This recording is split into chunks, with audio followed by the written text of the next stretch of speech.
Funkin' up the neighborhood. I felt full cause the funkin' was good. Funk you in the city, funk you up in the woods. Funkin' up the neighborhood. Funkin' up the neighborhood. I felt full cause the funkin' was good. Funk you in the city, funk you up in the woods. Funkin' up the neighborhood. Funkin' up the neighborhood. I felt full cause the funkin' was good. Funk you in the city, funk you up in the woods. Funkin' up the neighborhood. Funkin' up the neighborhood. I felt full cause the funkin' was good. Funk you in the city, funk you up in the woods. Funkin' up the neighborhood.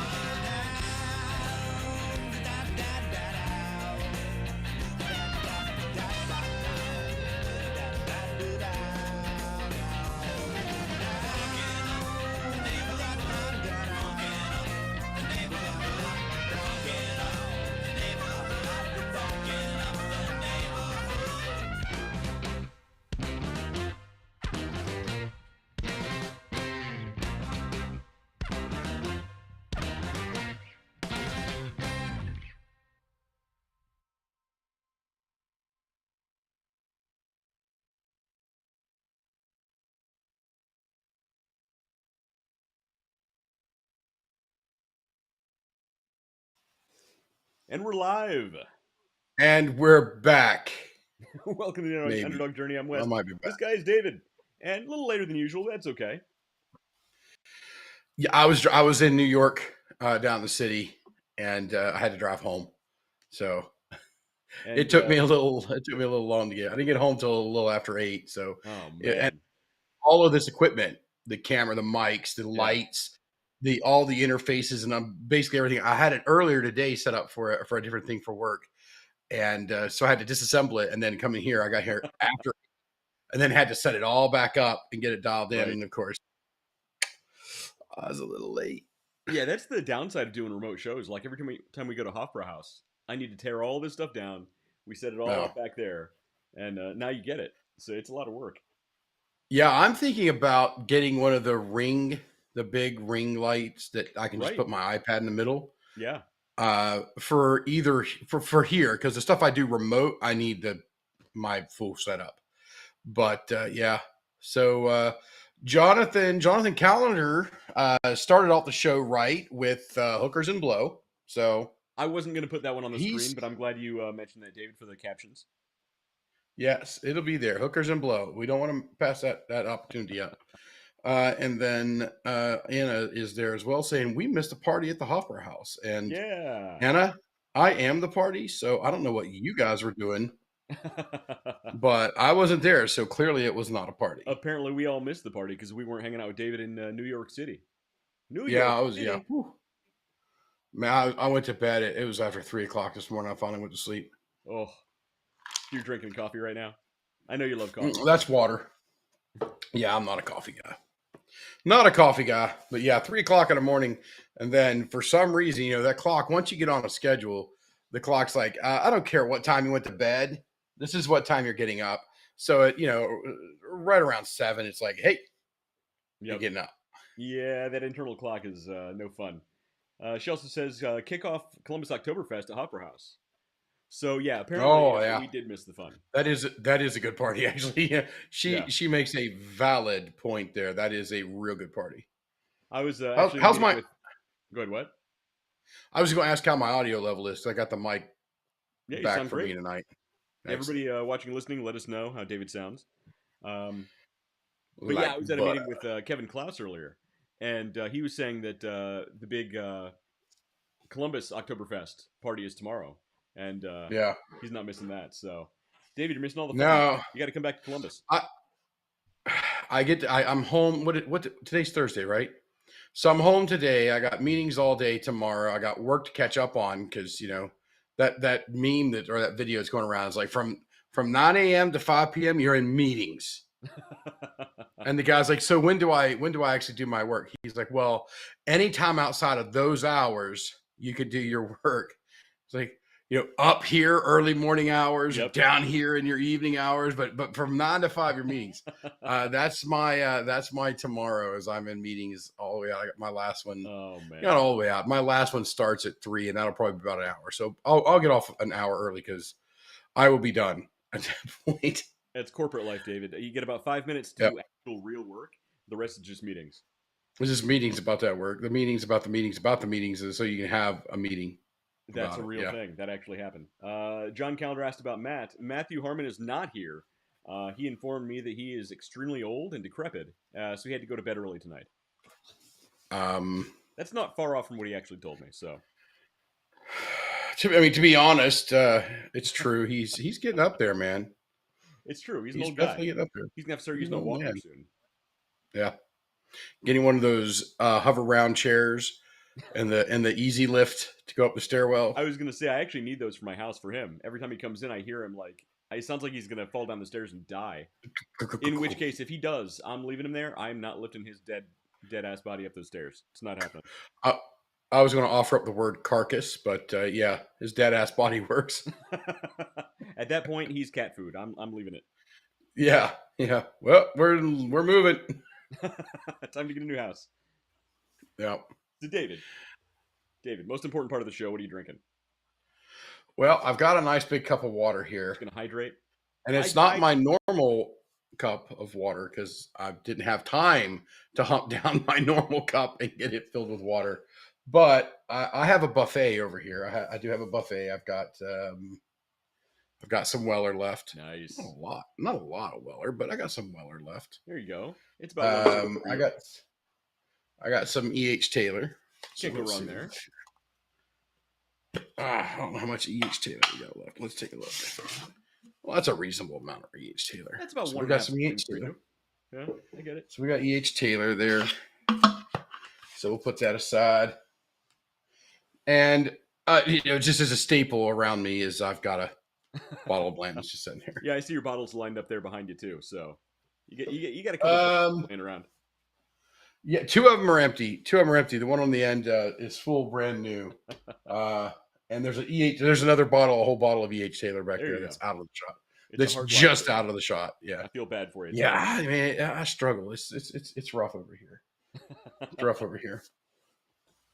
So I'm not sure which one I want to start with. So what do you, the viewers? What do you guys think? What do we start with between those three? I mean, do I jump straight to Blanton's or I go E.H. Taylor? Because man, there's nothing wrong with that. E.H. Taylor, if I had to guess. Yeah, you can't go wrong there. Yeah, no, you can't. We did a blind tasting up here on Saturday. This past Saturday. Oh yeah, how'd that go? Same guy. It was pretty good. We had these three bottles. We had Benchmark because we were basically trying to get the Buffalo Trace world in. Anna says she's doing something for Dick. I don't know. Yeah, I'm not sure. Anna, this is a family show. I know. Yeah, you like the German, but this is the show. Yeah, I don't know. Something about drinking beer for Dick. So I'm not sure. I'm not sure what she's doing. That might be what it translates into. It's pretty close. Yeah. Clay Wilkes says Blanton's will work. Blanton's will work. Okay. You know what? I'm never gonna oh no! Please let go of my arm. Oh no! I have to drink Blanton's. Oh, I feel bad for you, man. I feel bad for you. So I set that up there. I set the other two empty bottles up. I'm like, I got to find a place for these. And I had them sitting there. I'm like, one of them didn't have a topper. So I got to go get. I got a gig, and I've got the Blanton's bag. Right, I got the Blanton's bag that's just full of these tops. So if anybody needs a letter, let me know what letter you need, and I probably got it here. Yeah. I mean, because there's probably 10, 12, maybe 15 in that bag. Collection, several times over. I'm sure you could make good money on those. Sell them on eBay. Anna Calendar says more beer for you. Apparently that's the translation. And John Calendar disagrees. So, wait, what? So, is it about the letters? You want the letters? No, the or that your wife is I don't know, trading beer for. I don't know what she's doing, but I'd check on her. Look, Sounds it's Oktoberfest. you got to do what you got to do at And what Oktoberfest. happens at Oktoberfest stays at Stays Oktoberfest. Oktoberfest with some minor medical supervision. So Yeah, consult your doctor. Do what you they got to do. make a shot for that. Oh man! So I seen the topic of tonight's show, and I think this was based out of a conversation bullet point a couple weeks ago. Was it last week or the week It before? was last week we were talking. It kind of came up, and I was like, you know what? It We kind need a of whole stuck out. show on that. It's there. There's some information there that needs to be put out there. Yeah. So I'd been thinking about that, and looking at the CEOs around, and I think, oh, I need a BLA. So John Calendar needs the set. I don't know. What's this one here? I'm sure you get the full set multiple times over, David. This is an N. This is an N. Which but it's not the N apostrophe. It's not the N apostrophe. So I think I've got one or two of those. And I need to have that like mounted or something. Yeah. I know if you send them in to the Blanton's shop, they're supposed to like put it on like a long stave for you, and apparently it's pretty good. But I don't know. I'd kind of feel bad just if I mailed them off. They got lost or something.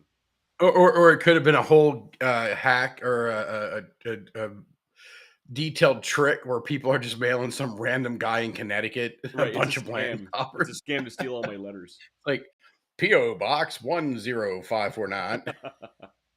Yep, nope. Collect your free Blanton's placard here. Collect the set. And this guy's just recycling them and selling them back out to people who just got robbed. Exactly, that's it. Of Blanton's toppers. Oh, I'm sorry you lost all your letters. Hey, check out my eBay shop, by the way, if you want to replace those. I have some that look extremely similar. Yeah. So you were thinking about CEOs and psychopaths, were you? So yeah, CEOs and psychopaths, as you do, as one does. That should have been the title of the show: CEOs and psychopaths. It sounds like a book title. It really just goes hand in hand. And for those of you that like to annoy Wes like I do, I'm not sure because the days kind of blend together for me. I'm Googling. Uh-oh. Well, there's only days left. Annoys you on this show with AI news, so be careful what you bring up. So you've got 5 days until The Secret of Secrets by Dan Brown comes out. Oh, I love Dan Brown. Is he including a? You've always spoke very highly of Dan Brown. He's a great writer. Hopefully, this one includes his latest Color by Numbers. It's really good. Maybe Scratch and Sniff. That's about his level of writing. That's okay. Look, Dan Brown's a good storyteller. He's an amazing storyteller. He's just not a good writer. So, to bring back the audience here, John says West needs to mount something. Yeah, I was ignoring that, and then Anna's getting on him. So anyway, Anna Candler says someone might as well. All right, so hey, how about some news? How about some news? News to change the subject. How's that? Let's. Yeah, how's that? How's that? A little shift to the side. I'm uber casual today. I'm actually wearing shorts right now because there you go. Well, my AC is out. My AC went out. So again, it's miserably hot up here right now. Yeah, no doubt. So whoever fixed it the last time, you better call them back and tell them to. No. They did a great job last time. This is something new. This is probably just the capacitor in it. So I'll call them tomorrow and be like, hey, I don't care if it's not that or not. Let's just go ahead and replace it before. I mean, if my heat dies in the middle of winter, right. I can live. I got a little fire. I got one of those fireplaces. You flip a switch. I'll be all right. Right. But my air conditioner goes out. It is 911, man. It's like, let's go. Yeah. I've actually gotten really good at replacing the capacitor on mine. I've had to do that like 4 different times. Oh, wow. So you get good at it. So you said we have some news. We do have some news. Let's get to it. So this first one I think you're gonna like. This is a callback, and I think you're gonna like what's going on here. If it'll switch. There it goes. The world's largest sand battery switches on in a huge boost to clean energy. Sand batteries are back in the news. Thermal storage system holds enough energy to heat homes, offices, and school. Apparently, only one school because there's no S on that word. The world's largest sand Scroll battery back up because I believe it says a school. Go back and up. a Go back school. up. Okay, so and A school. Yeah, just it one is school. singular. Heat homes, offices, and one school. They did the math. It's only one school. They tried to fit in a second one. They didn't have enough sand. They need more sand. You get that hot sand, fresh hot sand delivered to your door. Exactly. The world's largest sand battery has been inaugurated in Finland. Of course, it's in Finland. Capable of storing vast amounts of energy generated from renewable sources like solar and wind. The 13-meter tall, because it's in Europe, it's meters, 13-meter tall structure, which is situated in the southern municipality of... That's about 45 feet for real people, by the way. Is able to store up to 100 megawatt hours of energy. So apparently they use excess energy from solar and wind to heat hot sand to up to 450 degrees Celsius. Okay, so what do they use? So the hot sand? Okay, all right. Okay, so all right. Okay. You get your head wrapped around the hot sand now. Yeah, I'm understanding what they're doing with it. Essentially, it's a very sneaky ass way of saying stuff. Right. Sand battery. A sand versus, battery. I mean, a battery is a storage of energy. Sand can retain. Okay, I get what they're doing. So I'm not going to make fun of them as much. But right. Okay. So instead of cycling water through as you're cooling, which is what you can do, and you could use that also. So this is actually, okay. Do you remember? All right, I've got this great analogy. Do you remember the old days where you had a boiler in the basement and you had a pipe that ran up and you had a radiator in your apartment or house or whatever? Oh yeah. That radiator just basically captured the heat from it. So let's take the boiler out of the equation, and let's say we had a generator down there to do electricity, but instead of the exhaust going outside, we're going to capture that exhaust. We're going to cycle our water through pump our water through a heat exchanger. And that's essentially what they're doing. So congratulations, you have caught up with the 1800s. Exactly. They've now joined the 19th century. Hey, next, they're going to reinvent trains. Well, I heard they're going to get their very first paddle boat in Finland. It's going to be fantastic. Oh man, it's going to move like 1-2 knots an hour. It's going to be crazy. Oh, dude, yeah. So it's be prepared for that. Big news coming out of Finland energy production. Yeah. All right. It's a freaking radiator, man. Okay. That's literally all it is. So it is good. It is good. I do approve of this. It's fine. Now, it's but not I don't know sand delivered to your door daily, which was a news item we covered a while ago. Yeah. So you're going to take the diesel truck. So you're going to have whatever energy creation and generation, you capture that into the sand, and then you're going to put it into a truck that has to be super heavy because it has to be triple insulated to keep as much heat into the sand as possible. Then you're going to put it on a diesel vehicle, and the diesel vehicle is going to have some kind of a heating method as well to transfer it, and an extraction or pump of some sort to move the sand into your house. Your house is going to have to be set up for this, extremely insulated, because you're going to have a 400-ish degree Fahrenheit clump of sand somewhere. I mean, so it's going to have to be housed. And then you're going to cycle that sand or water through that sand, most likely, which is going to expel the heat rather rapidly. So this, I'm guessing, the delivered to your door is stupid. Don't do that. But I guess if you had a local the hot sand circulation pump that circulated it all the time, and you were getting fresh hot sand all the time. I don't know. There's something there, but I would like to know what the actual, and they'll never tell you the truth. No. How much energy is expelled?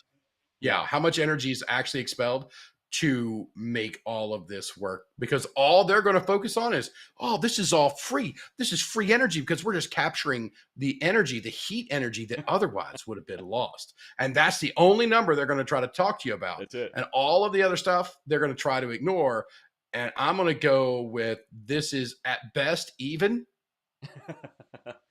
Well, but again, at most likely negative. Yep, the efficiency of the energy generation is one thing, but also the heat retention of the sand. Now this tower it's like, what they say, 13, 14 meters tall. Yeah. Think of the levels of insulation that have to be there, and then that's still not perfect. It's still radiating. It's still gonna lose this heat energy through radiation over time anyway. Yeah. Well, I'm not gonna poke holes in it. It's fun. I'm also not I'm going to talk poking about holes. the levels of massive levels of pollution in the creation of the photovoltaic cells, or the amount of pollution created from the old carbon fiber rotors on the windmills. That's somebody else's problem. That's our grandchildren's problem. We're not going to worry about that for now. But we have fresh. See, that's what they shut down. They shut down Cape Cod, and I believe parts of the beaches in Martha's Vineyard as well, because of what they tried to pass off as unidentified debris. It was a windmill that blew up, and that fiberglass was everywhere, and the debris that was washed up on the shore was, and that stuff is miserable. I mean, I don't know if anybody who's ever been around, broken fiberglass is right. It can be as bad. I mean, it's up there with asbestos. Yeah, it's bad. As far as the damage you can do here, it's up there with asbestos and silicate dust. And people don't realize, most people don't realize you can't recycle carbon fiber. So these windmill blades, when they go bad, they get dumped into giant landfills, and they're going to be there for hundreds, thousands of years, just laying there. Yeah. You can't do anything with them. So, all right, yep. But we have fresh hot sand making energy, heating a school in Finland. Yeah, it costs us 10 times as much to do that. Right. Because the Finnish is known for nice warm temperatures. That's good for maintaining control of heat. Well, it's funny. Isn't Finland one of those countries that has huge access to geothermal energy? Yeah, I believe so. I thought they were. I mean, that should be standard in every house. Right. That should be standard. Like, we were building a house if I build a house, my minimum is going to be geothermal. My minimum. Right. Exactly. It's literally fresh hot sand under your house. Yeah. Well, fresh hot. It's like the boiler. It's like the boiler system again, but we're using the earth to get the energy. Right, so we're gonna relaunch it. We're gonna launch a product. We're gonna launch it's just a geothermal heating that goes into floors and maybe some circulation in the house a little bit to keep it up, maybe even on the roof in the attic or whatnot. Nice and good. But we're gonna call it an earth battery. Oh, I thought you meant you were. We're not giving it. To be doing this. We're not. I thought you were getting. We're not. No. We're not going to change anything. We're going to do what's already being done, because everybody else is doing. But we're going to call it. We have created an earth battery, and the earth battery is going to come online, and we're going to be able to power more than one school. Slightly more, maybe 1.5. It depends on the size of the school. I mean, elementary school students are much easier to heat than high schoolers. So yeah, because they're jittery from all the drugs and bad food we give them. All right, let's move on. Next piece of news. I told you to like the first one. Next piece of news. A good one. Japan sets new world record for internet speed, 4 million times faster than the U.S. average. That's bonkers. Now, granted, this is a test in ideal conditions, but a team in Japan has set a new record in fiber optics, reaching data speeds of 1.02 petabytes per second over roughly 1,100 miles with a new kind of optical fiber. The achievement yielded a capacity distance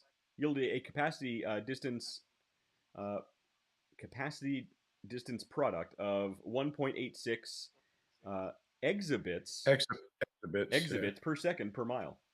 So that's pretty impressive. Because here's the thing: under ideal conditions, this produced that kind of speed, 4 million times faster than the U.S. average. Look, if they can have a fraction of that in real world scenarios, I call that a win. That's kind of cool. You seem skeptical. Well, but they also said the same thing about 5G. Remember how they said 5G was like the fastest thing ever? You're never gonna have to have fast or anything. It's gonna be so fast, it's gonna give you brain cancer 10 times over. In the meantime, I can't load a YouTube video half the time. Yeah, and they're still buffering, and they love it. Oh, it's great. Your transmission lines are capable of this. The pipe that you're sending the water through is like that. But when you have a spigot on one end and a spigot on the other, you can only take the maximum amount of just fluid dynamics here for you guys that you can get through your smallest orifice. Yeah, no. Through the smallest pipe. You can't get any more than that. You can't. Yeah, that's a fair analogy. I thought you were going to go with electrical flows and wire gauges, but yeah, water is probably more accessible to most people. I figured it would make more sense than talking about ohms and resistance and getting into the electrical world of it to the standards. The Joe on the street. Who's talking to them? That's what I'm here. That's what I want to know. The show is all about. It's about who's talking to the it's about the average. He just wants to tune in and hear about psychopaths in the office. Yeah. Well, I mean, they probably are the psychopath. They're watching this one. Look, I'm trying my hardest to become a psychopath in the office. I'm working on it. Heck yeah. I would like to know more about the fiber. Oh yeah, out there. You guys have massive data centers springing up, a ton of them, and it used to be because of Dublin, Ohio. Dublin, Ohio had some of the first and earliest coast to coast fiber access. Right. Yeah, we used to be cutting edge, and things change. Yeah. So now it's a cesspool. Yeah, I wasn't gonna say it out loud. I'm gonna say it every time I go over there. I'm like, man, this place used to be awesome. Now it's just trash. Inside the redesigned optical 0.005 inches, so very small. The same size used by most existing lines. This design allows it to slot into current routes without changing the outside diameter. It doesn't actually go into what changes significantly about the cables. Let's see. This uniform behavior reduces power swinging, both the C-band and the L-band. The primary wavelength ranges from long distance links. Yada yada yada. All right, it doesn't break it down too technically. It's pretty cool though.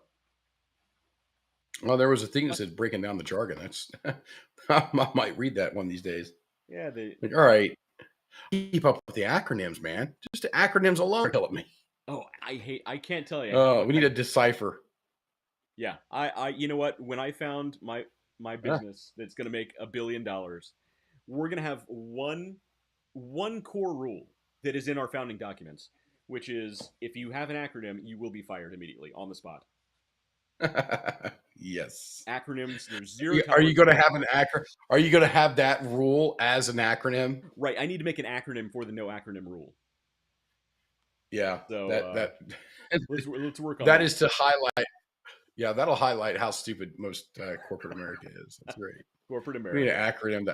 We need an acronym for the anti-acronym rule. Yeah. That's it. All right. So Japan, they got some fast internet apparently. Here's a good piece of news. If you were planning on attending Burning Man, I would say don't. Burning Man homicide rocks festival as police ask for public help after finding a man in a pool of his own blood. Somebody was murdered at Burning Man. All those high hippies finally did it. They finally murdered somebody at their crazy drug festival. But I think this next news item gives us a clue as to what actually happened. Why this person was driven to homicide. This is from Newsweek. Burning Man orgy dome is destroyed by storms. So the world famous orgy dome at Burning Man was destroyed by the storms. Somebody couldn't handle it, and they had to kill somebody. This is actually a real news item. This happened. I seen the other one because I was supposed to go last year. I'm glad I didn't. To Burning Man? You're really going to go to Burning? You're not going to go to Burning Man. Yeah, well, so they're a big user. They used to use a lot of diesel. They made a transition over to lithium ion, and they Oh, you use were diesel gonna go. generators. So the cut downs, so there's a major cut down on the usage of it, and they're kind of in my world. So I looked at it this year, and I'm like, I got too much stuff going on, so I'll let them go do their thing. And plus, I don't want to be out in the middle of the freaking desert. In the middle of the And I desert. definitely don't want to be with a bunch of freaking hippies. No, I'm good. A bunch of hippies, rolling on ecstasy And if and the orgy dome's gone, then there's no shrooms. reason at all to go. I Well, yeah, mean, Burning Man's infamous, infamous orgy dome. Apparently, they have this every year.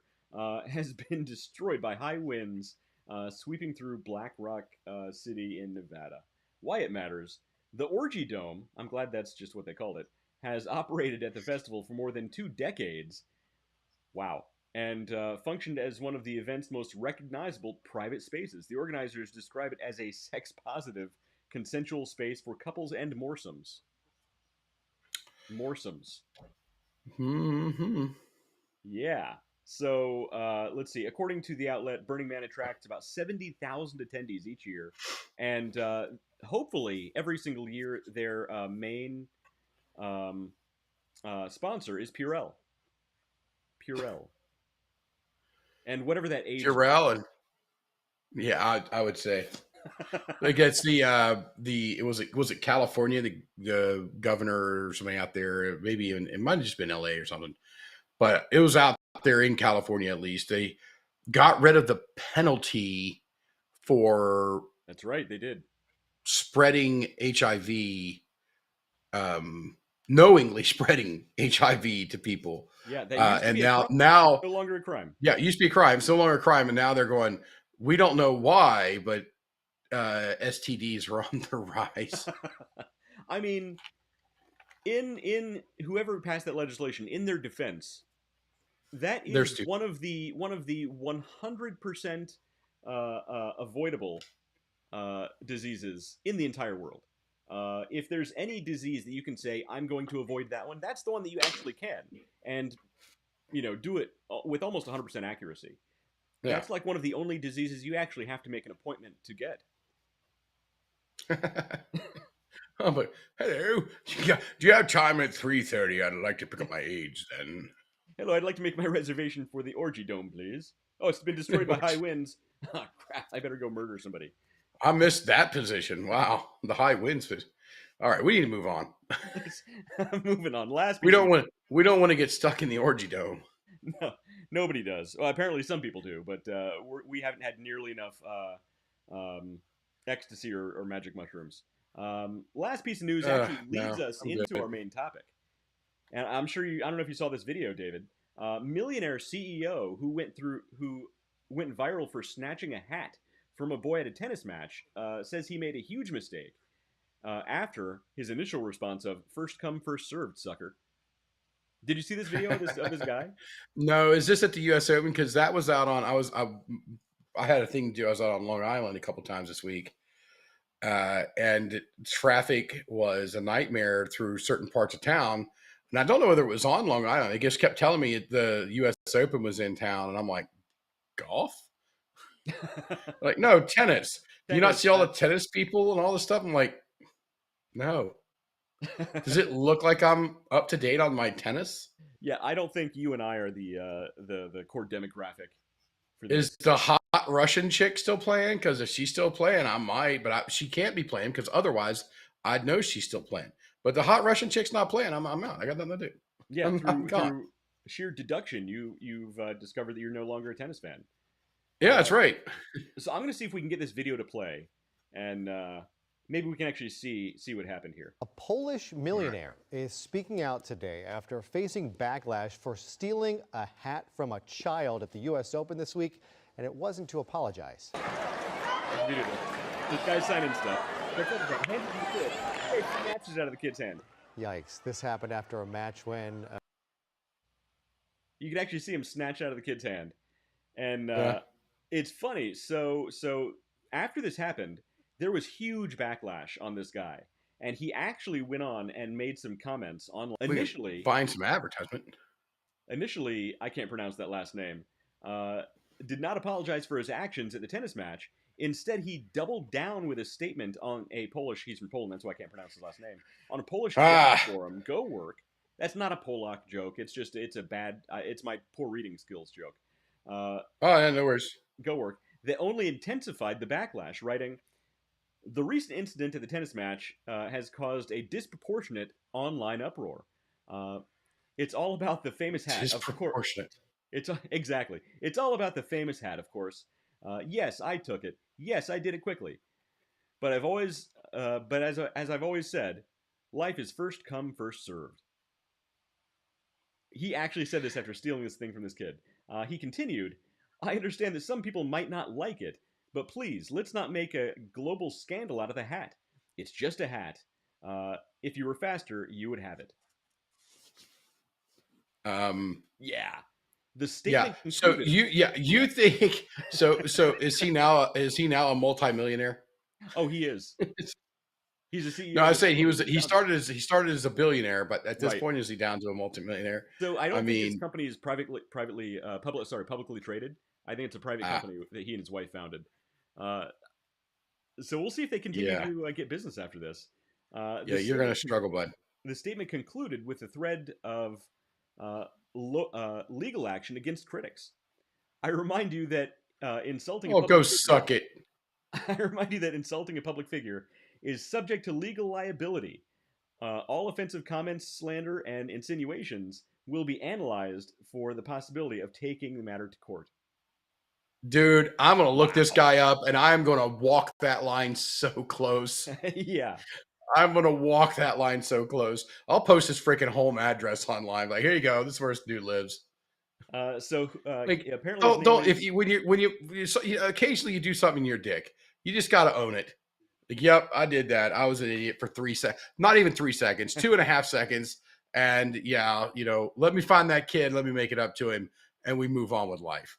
But no, you're like, I was a dick because I'm naturally a dick. And now you don't think people should be mean to you. Go suck a dick. Right, exactly. Those comments are next level bad. So apparently his name is Piotr Szyrzyk. Szyrzyk is the CEO and co-founder of Drogberg, a Polish paving and landscaping company he established in 1999 with his wife Anna. Good luck with that. He did actually come back with an actual apology on Facebook. "I would like to unequivocally apologize to the young boy, his family, and all the fans and the player himself. I take full responsibility for my extremely poor judgment and hurtful actions." That's comment 1. Yeah. That comment is comment 1. Right. That's not comment 3 after you threaten legal action for people criticizing you being a dick. So we also saw the video of him actually snatching the hat out of the hand. So he continues on. "I got caught up in the heat of the moment and the joy of the victory, mistakenly thinking that Machijarek, the other guy, was handing the hat to me to give to my sons."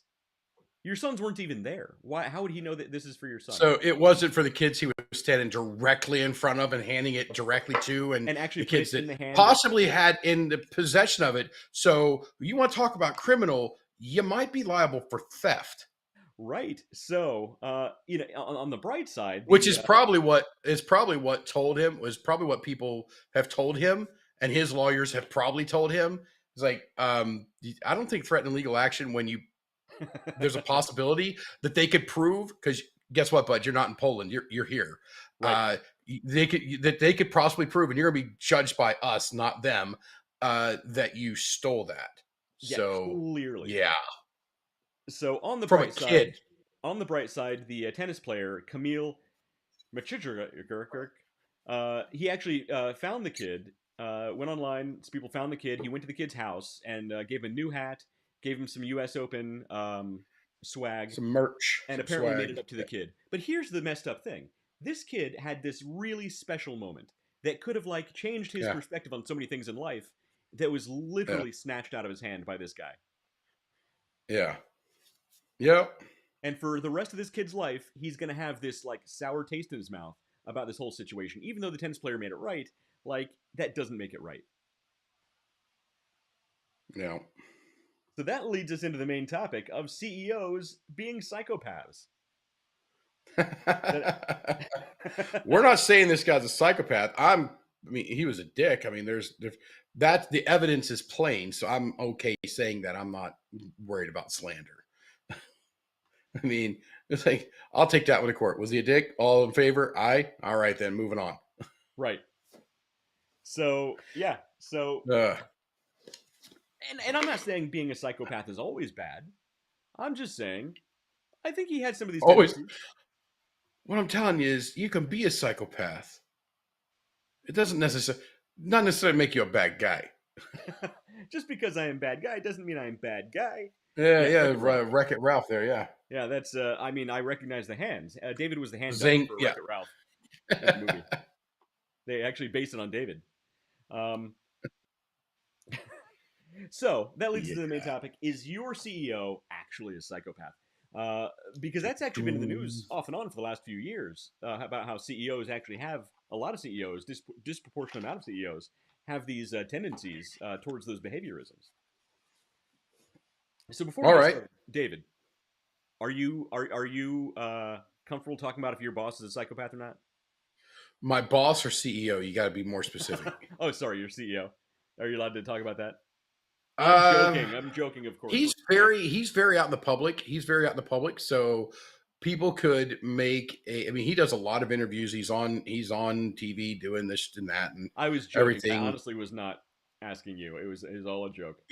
He's no, I'm comfortable with it because of all the people that I see out there that travel in that upper circle, he's probably a little more grounded than most, which makes it nice. Because otherwise, I mean, if I worked for this XYZ landscaping company in Poland, I'd be looking for another job right now. Man. I have a because I'm like, I'm not going to work for that guy. I'm not going to have my name tainted with him and this. I want nothing to do with it. I want to distance myself from people like that as much as possible. Yeah, I have a feeling his business is going to lose a lot of money. Very, very. Yeah.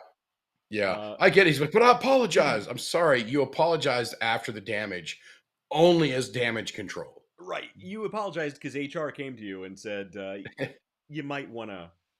Yeah, I mean, and it's speculation on our parts, but I feel comfortable that, you know, if I shake the 8-ball, the little magic 8-ball thing, and it's like, odds are that's correct. And, right. You know, based on his original comment of first come, first serve, and if the kids are faster, suck it. Yeah. I mean, you could have paraphrased his first reply as "suck it, kid." That's exactly it. That's exactly it. No. Anyway, all right. So we're going to get into this, and I'm not saying this definitely isn't saying that all CEOs are psychopaths. Research suggests that psychopathic traits are more common in CEOs than the general public. 4 to 10% of CEOs exhibit psychopathic traits. Haven't been diagnosed in most cases, I'm sure, but 4 to 10% exhibit psychopathic traits, compared to about 1% of the general population. So that's actually a pretty significant increase. So we have to ask ourselves why, which is kind of what got us talking about this last week a little bit.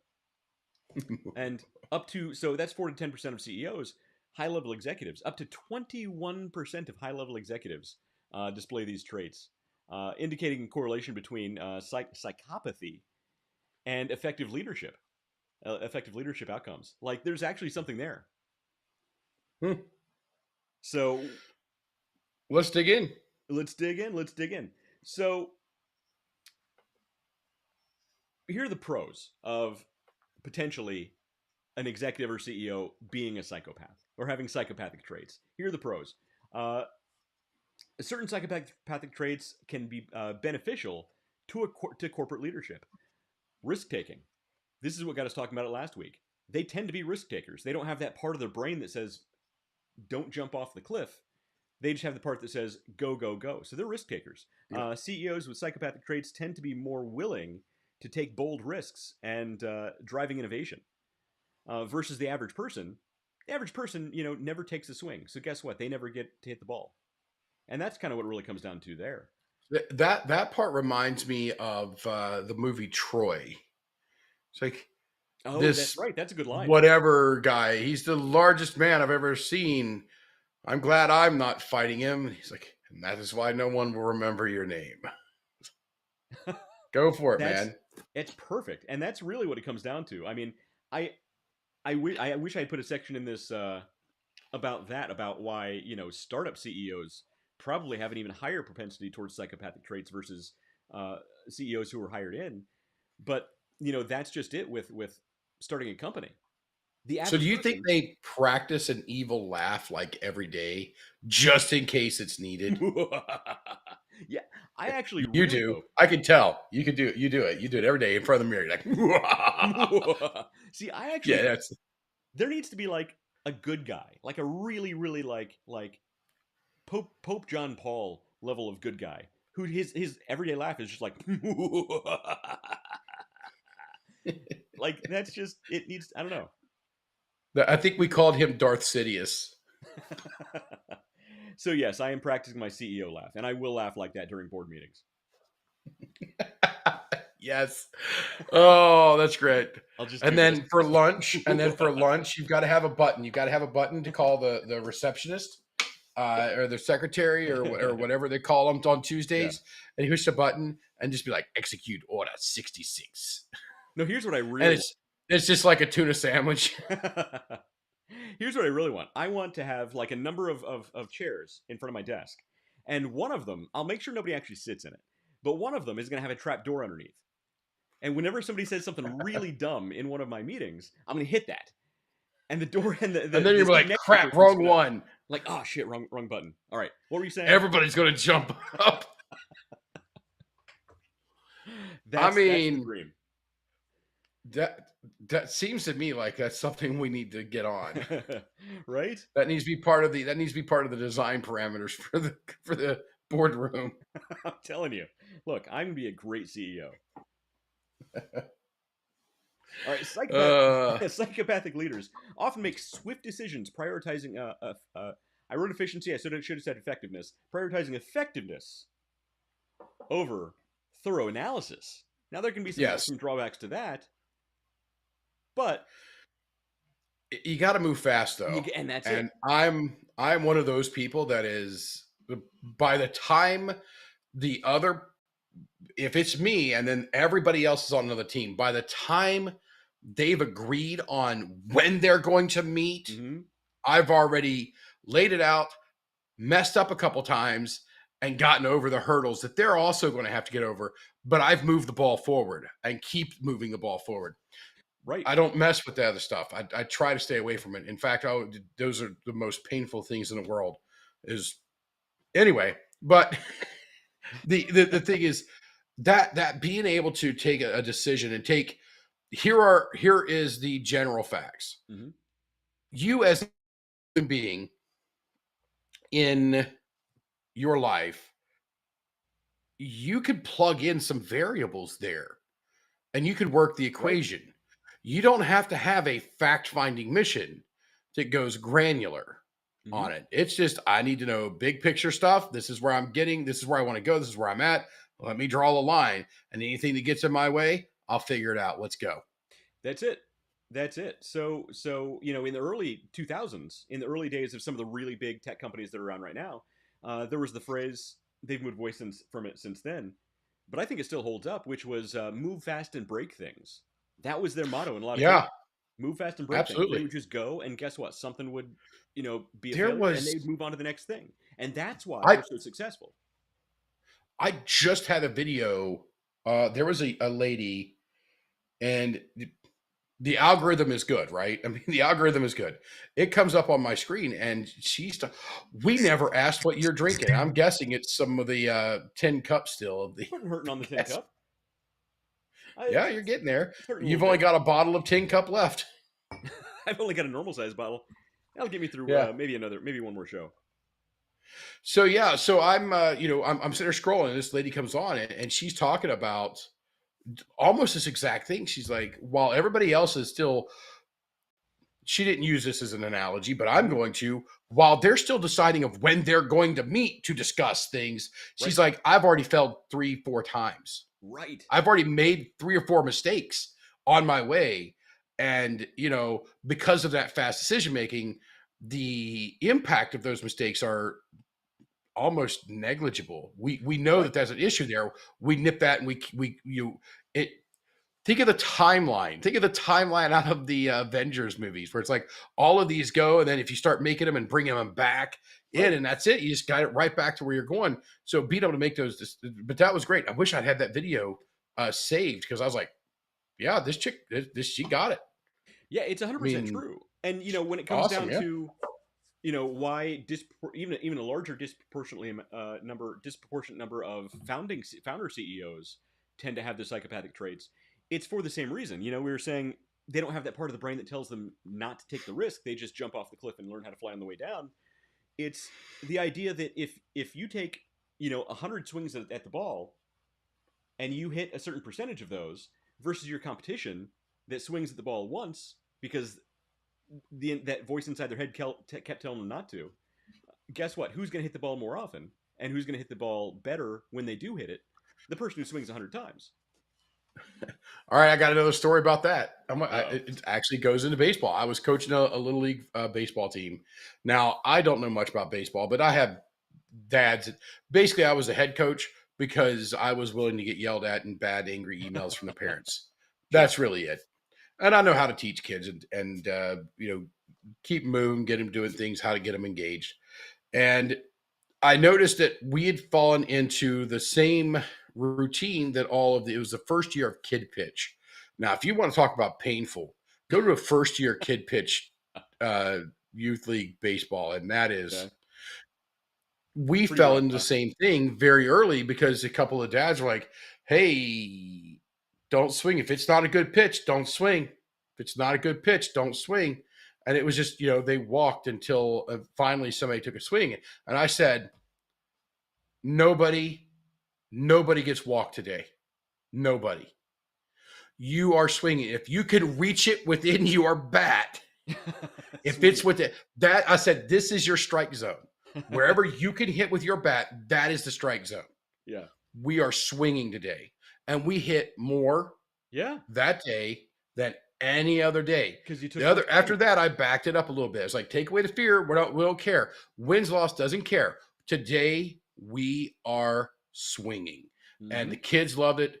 The parents were like, oh my God, what are you doing? I'm like, just trust me. I think we won by a significant amount. Sure. But that was irrelevant to me because, the parents were more engaged. Even the parents on the other team was more engaged because we were swinging.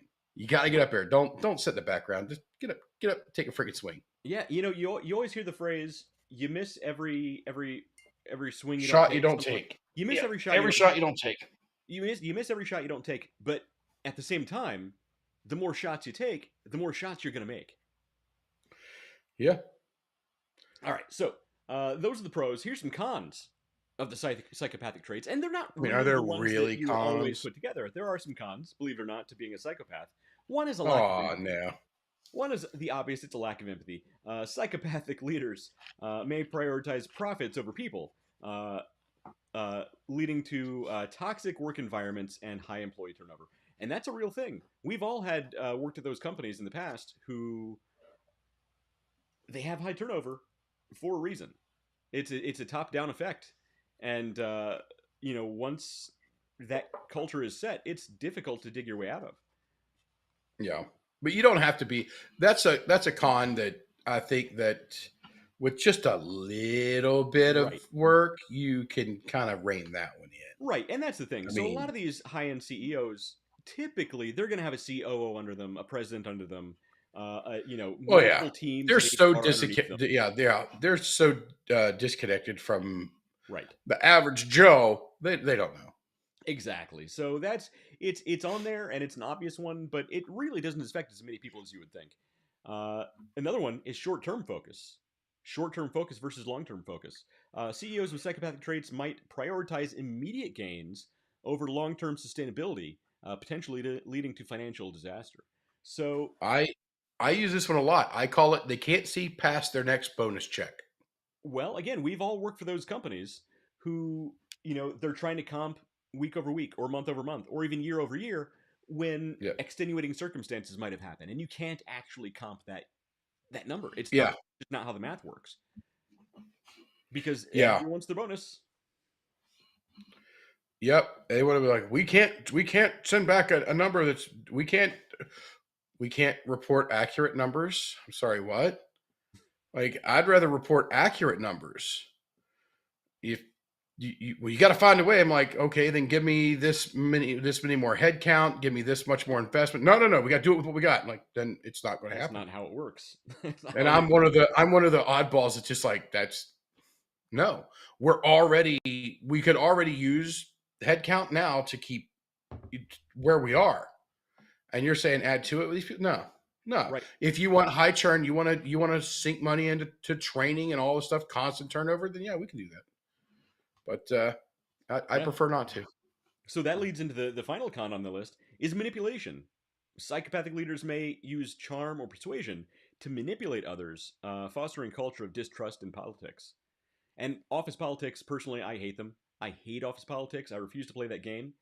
And I had to pull office politics something today, which is, it doesn't really happen with me often, but this is a new team I'm working with. And I'll give you a little bit of it, this one. I'm working on something that has nothing to do with me. It is so far beyond me, it's ridiculous. I'm like, I'm going to submit an IT ticket. So I did so. And then these people can't figure it out. I'm like, well, who do they report to? So I look at the person that they report to. The person they report to is the person who assigned me to do this stuff. Like, wait a minute, your team who is IT can't do this stuff that you want me to do? Right. I'm a sales guy, man. But I found a way around it because, again, so I'm still pretending with the IT group that it's still in process and trying to get them to do stuff. But I went outside of the company and took care of what needed to be done, right, and pushed the data off last week. He responded today with an email at 11:49 and like 12:30. At 11:49, now, I was busy today. I had a huge webinar, a live webinar that I was on and hosting. It was a big day for me. Yeah. So I'm incommunicado. I'm not talking to anybody. I'm focused in on what I've got to do. And he sends that email at like 11, whatever, in the clock in the morning. And at 12 o'clock, he sends it later, but he copies like the director of marketing and my boss and all these people. I'm like, he's like, we haven't had any leadway in this. And so somebody else on the team sent over, like, he actually sent this all last week. Yep. Yeah, he did what your IT team couldn't do, and he did it last week, man. Right. And I'm sitting here, I'm like, I am the guy that if you say, man, we're struggling, we're going to have to do this, I'll fall on that grenade. I got broad shoulders and thick skin. Somebody comes and yells at me about being pressured and things. Yeah, whatever. Okay, I've been around a couple times. It's fine. I will do it. I will fall on the grenade if you need me to. Don't throw me on the grenade, man. Right. Don't do that. Yeah. Because now I'm like, do I really want to continue being associated with this group? Like, right. That's it. You know what? Anything that comes up with this team anymore, I'm like, let somebody else handle it. I don't want to get tangled up over there. Oh man. Yeah. And we could do a whole show just on the office politics. Yeah. That's a good one. And team dynamics, because different teams have a completely different culture. Even though you're in the same company and you're like adjacent teams, man, this team can have a completely different culture from yours over here. Yeah. So the Mary, let's call her Mary. She I didn't even see the emails. I was busy. Then I packed my stuff up. I went to lunch with a guy. We had a little decompress and we looked at the stats from everything and looked at some polling replies. And then I packed up and I started driving back here to upstate New York. Mm-hmm. So I didn't have a clue. So I called because there was a couple other things. I'm like, I can't text. I need to call. So I hit the button to call, and she's like, "Oh, did you see that email?" I'm like, "No, I've been buried today. I've not looked at anything." And she's the one who clues me in, and she is mad and angry on my behalf. And I'm like, "All right, this is a person I go to bat for every single day. This person calls me up. I'm in it. Man, I hate it." So that would be a great show, Office Politics. Office Politics, brought to you by the Underdog Journey. That'd be a good one. All right, so what do you do if your CEO or your one of your leading executives is a psychopath and has these traits. To mitigate and navigate the effects of psychopathy in leadership, companies can do a number of different things. One is promote emotional intelligence, and that's something I think a lot of people, regardless of their level of psychopathy, just don't have emotional intelligence. EQ, that's a real thing. Um, you need to emphasize and don't, not to the detriment of the team or the company, but to a certain degree, you need to emphasize people with the ability for empathy and collaboration with your team and others. That can make a real big difference because here's the thing. Yes, self-destructive empathy is a real thing. You can actually have so much empathy that you're just, your head Yeah. shoved so far up your own ass. You know, you don't know what's going on. But at the same Yeah. time, you don't want a team, a company full of people who are just unempathetic Yeah. drones. Even though Yeah. You got to find that happy medium or there that and there midway is point right. between uh, virtue signaling and Right. soul sucking asshole. And that's it. And that's it. And there is a happy medium there. And that's the trick, is finding that medium. Because you get too much one way or the other, you're in trouble. Yeah, you get a large or a small. I'm not going there. Oh, that was good stuff right there. That All was right, quality. That was quality humor. that was quality humor. I'm glad you pointed that out. The quality of that humor.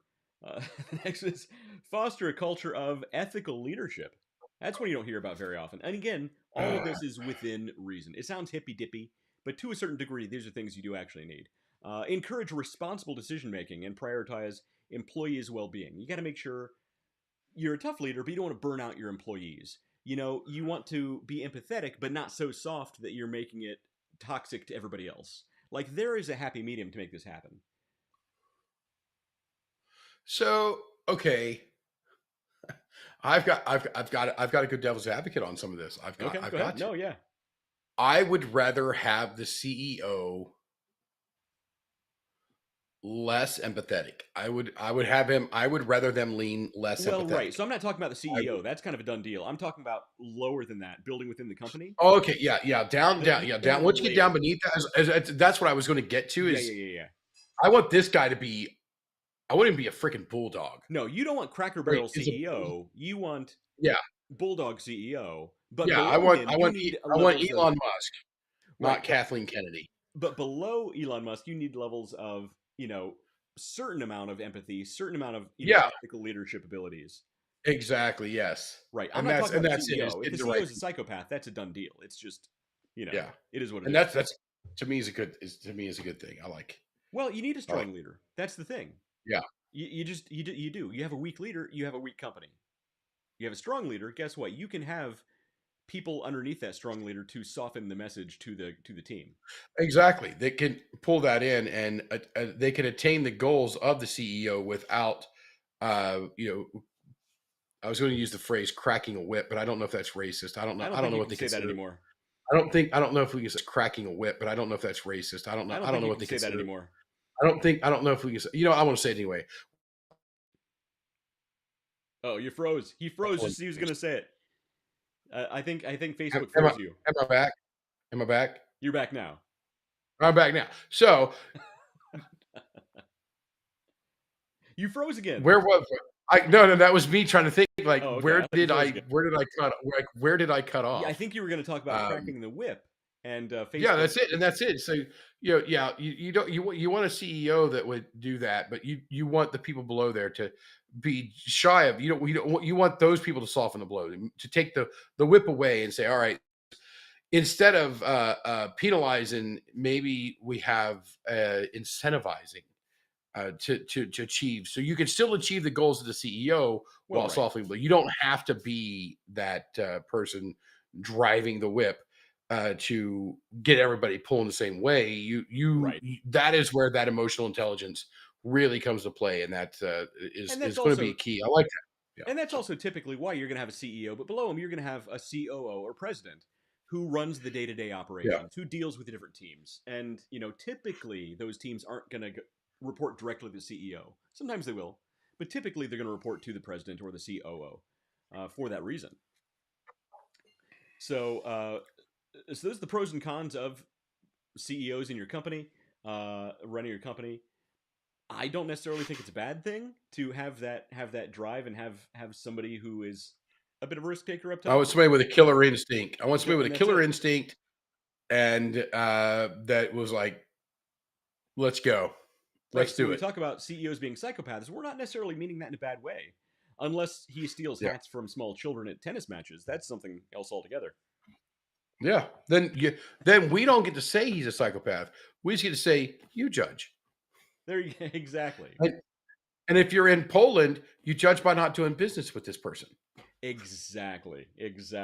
But everybody has the ability, with the exception of maybe China, to vote with your dollars.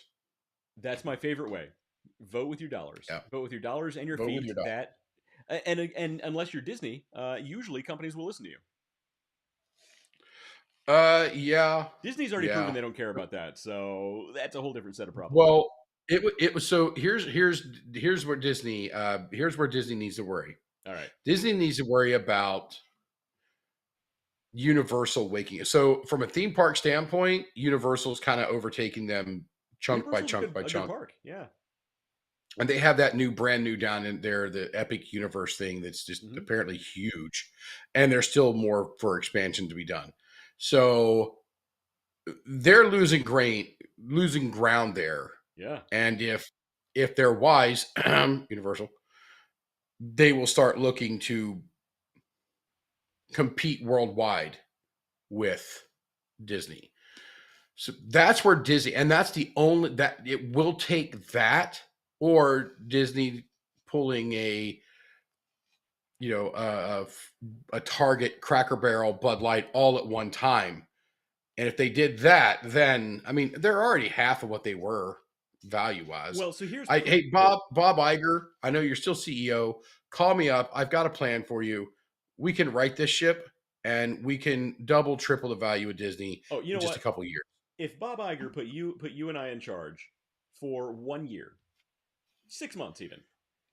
Well, I want a 2-year contract. We could right that ship, and they'd be making more money than they've made in decades. Literally decades. Yep. Guaranteed, hands down.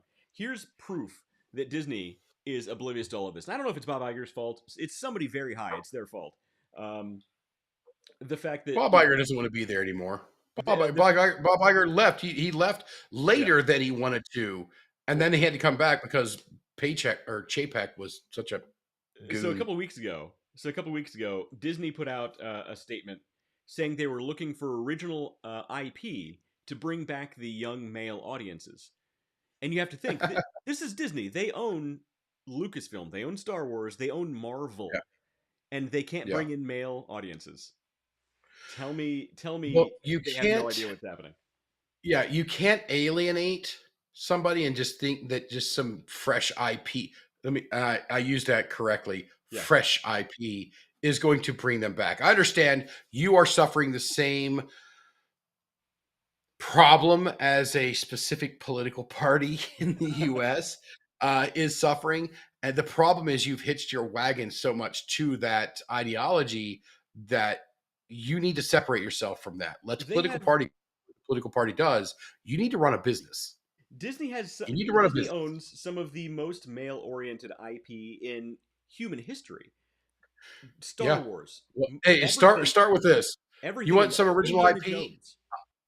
I'm going to write a book that says "Fire Kathleen Kennedy." Then I'll give you that IP, and then you just execute that. That's it. If that book doesn't exist already, I'm disappointed. But unless you're Disney, there's something to what we're saying. Anyway, CEOs being psychopaths isn't always a bad thing. Just don't steal from children; you'll be okay. Yeah, I mean,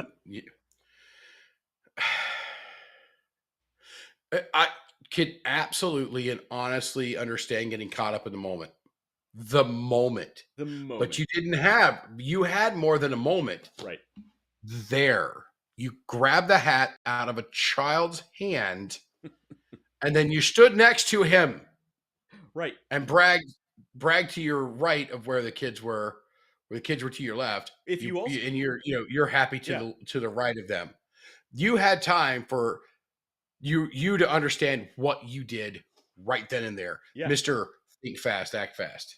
So if you listen to the video, if you actually listen to it, you can hear the kids yelling at him, like, "What are you doing? What are you doing? You just took the hat." Like, there's a group of kids who are all yelling at this guy, and this guy, if you also see it, maybe I'll play the video back. You see his hand with the hat. He kind of crumbles it up and kind of tucks it away really quick. So hopefully nobody will notice. I'm going to play that video back. I'm going to try and find that. Dude. Okay, here's how it works. For every man. So it may not count him, but every man, if you're at a ballpark and you catch a baseball, even if you legitimately catch the ball, you catch it. You caught it barehanded like a man should. Not no sissy mitt. Barehanded line drive. They just come blitzing at you. You catch it barehanded. It hurts, but are you going to cry? No, because you're a man. No. What do you do with that ball?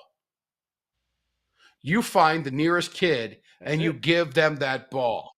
And if your kid is with you, then yes, that's the rule. If your kid is with you, then you can give it to your kid. But if your kid is not with you, you can't say, "I was saving it for my kid at home." Yes. That's the rule. It's for my kids at home. It's for my son who couldn't make it, or my daughter who couldn't make it. But failing that, no, you give it to a kid there. Even if your kid's at home, you give it a kid there. Unless your kid is at home dying from cancer, you can't save it. You have to give it to a kid there. Yeah, I give it. So I've done that. Get it, kid. Football, kid. I think once I got a hockey puck, and give it away. You do not want to be, and this is something every man should know. And I'm this is shameful because like Poland's like the shining star in Europe right now. Yeah. So this guy's like really tipping the ship over there. Like Poland's like Poland is the if I were to go to Europe, that's the country I would go to is Poland. But this guy's making it look like like him. But the rules, man, it's the rules. It's the rules. You don't do it. If somebody's signing something for you and they hand it, okay. So the kids were right there. Mm-hmm. The guy handed it straight up. It was in the kid's hand. He didn't put it in his other hand and hand it over to you. You were over here. Right. That's man. You can't do that. It was in the kid's hand. No man wants to be caught on camera doing exactly what you just did. Agreed. And then his statement afterward is a whole different level. But yeah, let's see the video here. Nice. Look at that. He kind of tucks it away. This happened after a match when tennis star Kamil Myshak was signing autographs after his win. He took off his hat to give to the boy, but that man snatches it away and takes off with it. Yeah, dude, look at the kids. After facing criticism online, the man responded by saying, quote, "If you were faster, you would have it," and threatened legal action for those criticizing him. But Myshak met up with the boy afterwards and gave him another hat to make up for it. I don't know. Threaten legal action. Legal action. Come on, man. Dude. Yeah, dude. Where were this kid's parents, and why didn't they lay this guy out? No, you don't need to go. You don't need to go to violence because trust me, that would have not. You're right. He would have totally. What happened? This guy's. Legit. What happened? Yeah, this guy's deserves what he's going to be getting. What was his words? What was his words that he said? If you're uncalled for. No. the basically the in how did he hang on word? Yeah, the disproportionate. Yeah, the disproportionate. Yeah. I'm sorry, dude. If you're not broke right now, it wasn't disproportionate. Right. Agreed. Now, if you no longer are able to support your house, then I'd say they got it about right. Yeah, at this point, I think everybody in the entire world would be okay with this guy being in ruins right now. And guess what? If you did it once, you can do it again. And guess what? You won't be stealing from children again. And now, it took him 3-4 Twitter tweet things, Facebook posts to reply. Perhaps if you'd done it faster, you'd still have your business. But as I've always said, he says, Life is first come, first serve. If you were faster, you would have it. Uh-huh. Yeah. Man. Psychopath Man. CEO. You know what? There are some political people that would love to have this guy in their back pocket because Right. he can be the villain that takes attraction or attracts the attention away. Give them cake and or bread and circuses. And this is a nice, juicy, big brouhaha here, and then we can get away with this over there. I mean, not that I'm saying that people should do that, but I'm just saying they could. There's a lot of bread and circuses happening right now. Everywhere. Oh yeah. So football season started back up. Speaking of bread and circuses, and I watched the first. So the Buckeyes played Texas last week, and I watched the first half of it, and then I watched the last 2 minutes ish, maybe slightly over 2 minutes of the game. That's it.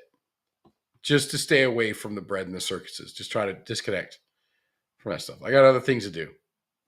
Well, I'm on a different level of bread and circuses. I'm paying attention to this 3-eye Atlas comet that's coming into the solar system. Apparently has a coma that's bigger than the sun itself, and it's growing a tail in a very unusual way. Also, here's an interesting thing about 3-eye Atlas. You brought up football, so I have to bring up random facts that most people don't care about.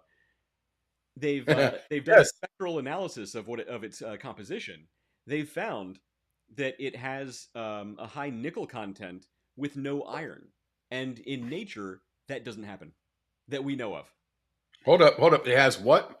A high nickel content with no iron present, which doesn't happen in nature that we are aware of up to this point.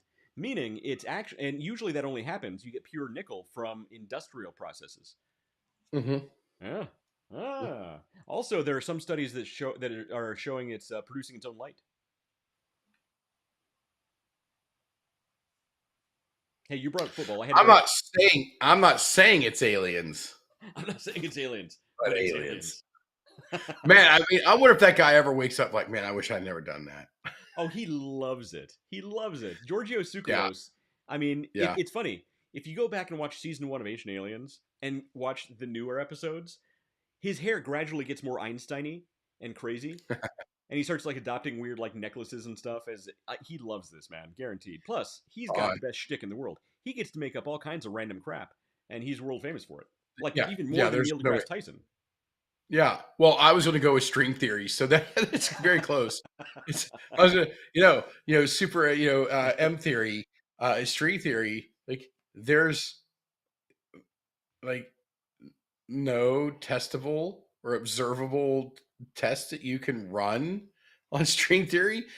So that's why I think the Luft is a much better, a more elegant solution to the Luft. I'm glad you came up with a good acronym for that.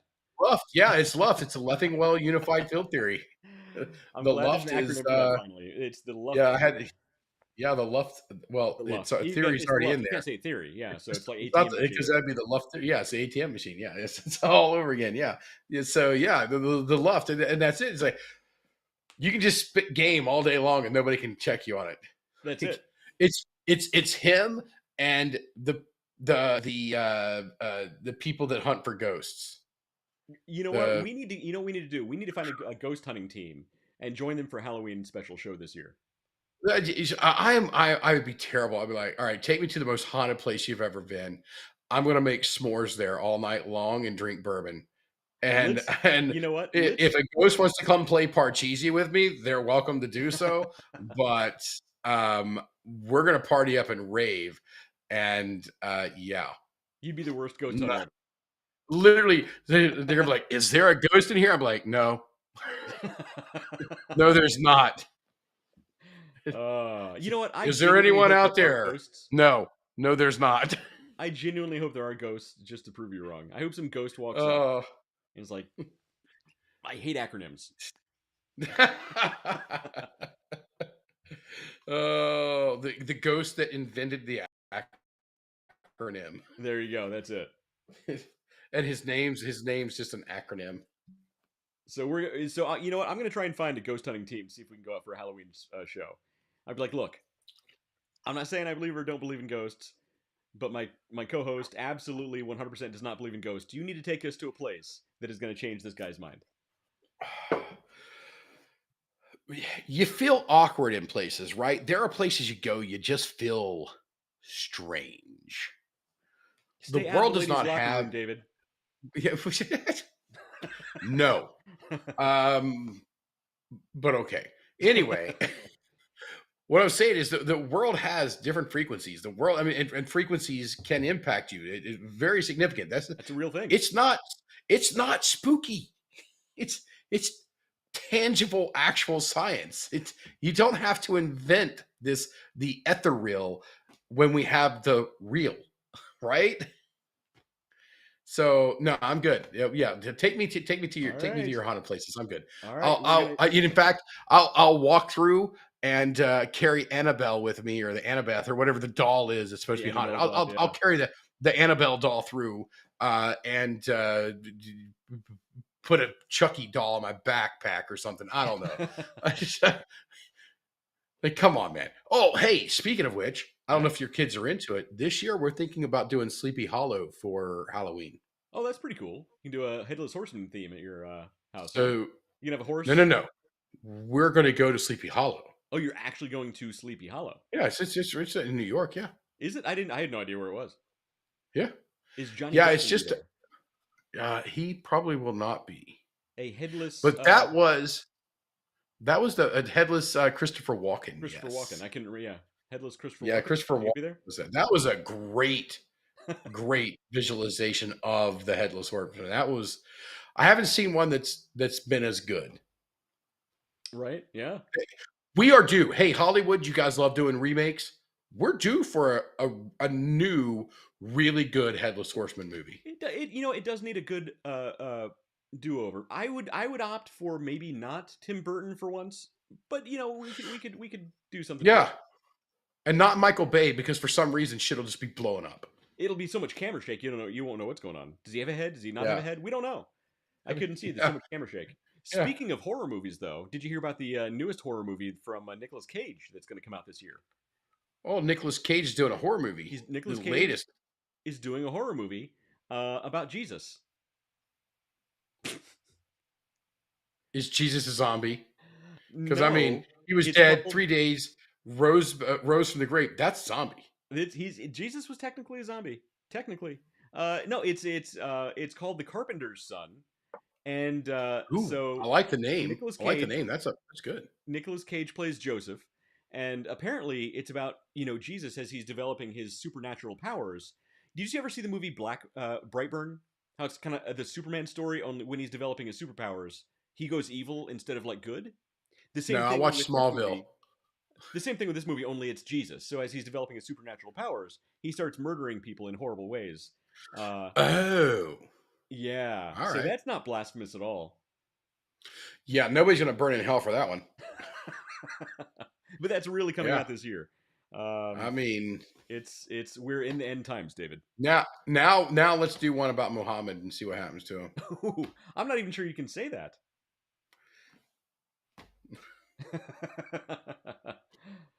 Maybe that'll be the sequel. It's the sequel, yeah.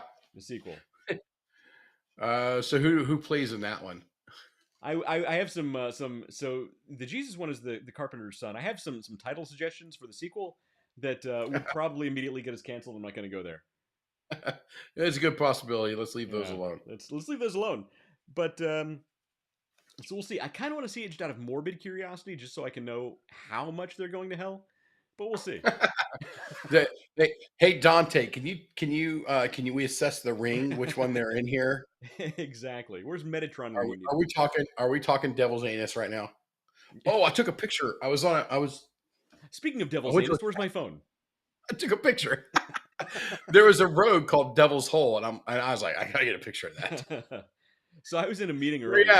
Where you at? And we were just outside of it too. So it was like somebody's like, "Hey, where you at?" I'm like, "I'm just outside the Devil's Hole." So I was in a meeting earlier today. I shouldn't admit to this.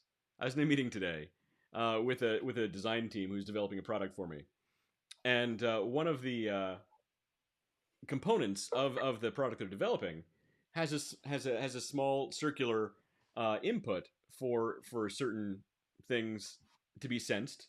I'm not going to get into the details, and they're talking about, yeah, when we place it in here, we can have some sort of enclosure to sort of protect this area. I'm like, well, you kind of want to keep it open for, airflow and whatnot. Plus, I don't anticipate there being that much abuse of the tiny hole. And I just, and as I'm saying this in this office setting, I stop and I'm like, let's move on. Yeah. Isn't it crazy? I do. It's the why did you give him so much better head than you gave me? Yeah, right. Exactly. Y- You don't In think your, about it until after you say it. yeah, you're in this box. You're talking in this box. David, you're not helping the situation. So it's still that's the best way to make the analogy is you're in this box. How are you now? You're in this box and you're thinking about the things in here. You're thinking about this product or this thing or this part Right. or this opening or whatnot. It's so you that's where you are. But sometimes you have to think about what it sounds like if somebody's just walking by. Right phrasing. Like I heard West in there talking about abusing somebody's small hole, tiny hole. Right. I know. If I ever get caught up in Epstein level corruption and somebody brings out a video, an audio tape of me talking about a hole being abused, you know what it was. I promise it was completely innocent. Yeah. It was, yeah, we're talking about, I don't think somebody's going to be damaging this product in this way. Right. I should have. It just happens to be around an opening in the housing, a small opening in the housing of the unit. Right. It happens to have the nickname of an orifice. I'm not. Yeah. So, oh, it's good stuff. This is a great time. Now that we've completely dug the hole as deep as it can go. Oh yeah, yeah. Oh no, man. When you reach the bottom of a hole, then you start digging. Maybe get some blasting caps out too. There you go. As Churchill said, when you're going through hell, keep going. Come out the other side. Yeah, that's all you can do. And Dante said the the same. Churchill quote. We'll make this work. Oh, I didn't take it out, but I got my pipe. I brought my pipe That's back right. with me. You were at Keen's Steakhouse in New York City. Yeah, I was at Keen's. I was at Keen's in New York. Church Warden clay pipe. Yeah, I've got a authentic Keen's Church Warden clay pipe in there. That have you used it yet? I have not. I got home. It was after 8. We went live at 9 ish because I was late. Yeah. And I tried to work on the thermostat and to make sure that there was nothing wrong with the thermostat. And I went downstairs to check some wiring downstairs. And I was like, all right, so there's clearly something going on outside because that's where my problem is. So yeah, that was like, all right, I got to go. I've got to set all this stuff back up and get the show going. So yeah. I've got all my suit. Everything is just still in the suitcase. Yeah. I got to get out and get it to the dry cleaner and everything. And yeah, I'm just, and I got you're doing a lot of tomorrow. Yeah. It's Friday. I got Saturday and then I'm back out on it on Sunday. And Sunday you're back on the road. So you do a lot of travel, man. It's a fun time. Oh, geez. All right. So we've covered psychopaths pretty thoroughly tonight. Yeah. And I would say that, if I had to pick, I want a CEO that leans more that flavor. Agreed. As long as you don't answer to be honest to him. Well, I mean, to be fair, I cover most of those points as well. So I'm Fair like, point. I think you would be okay answering directly to a psychopath. I don't think most people would.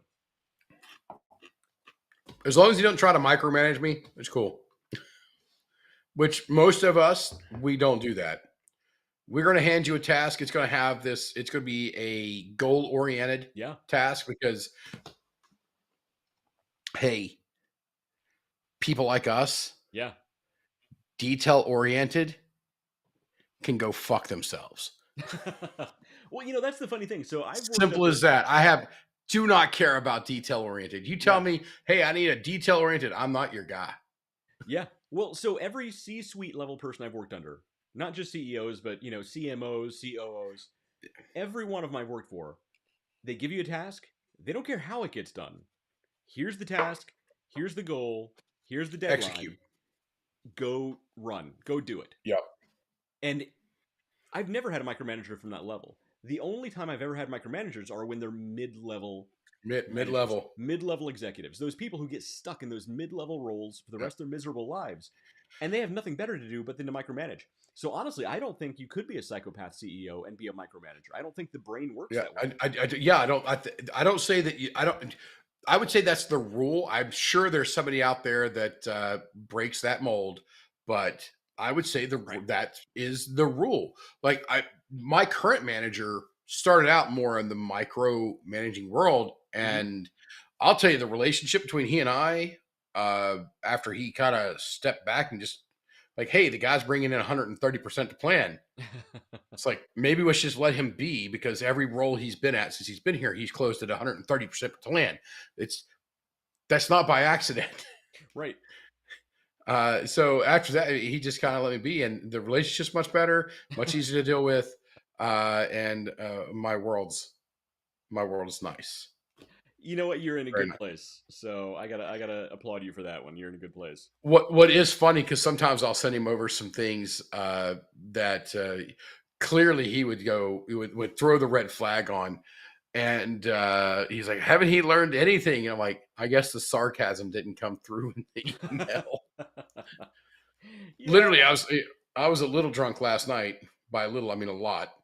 And I found this picture of a tire that had a hat, a wig, and they put a guitar across it and said, somebody slashed my tire. But had the big top hat. So of course I'm like, scan, send it to my own email, port it over to him.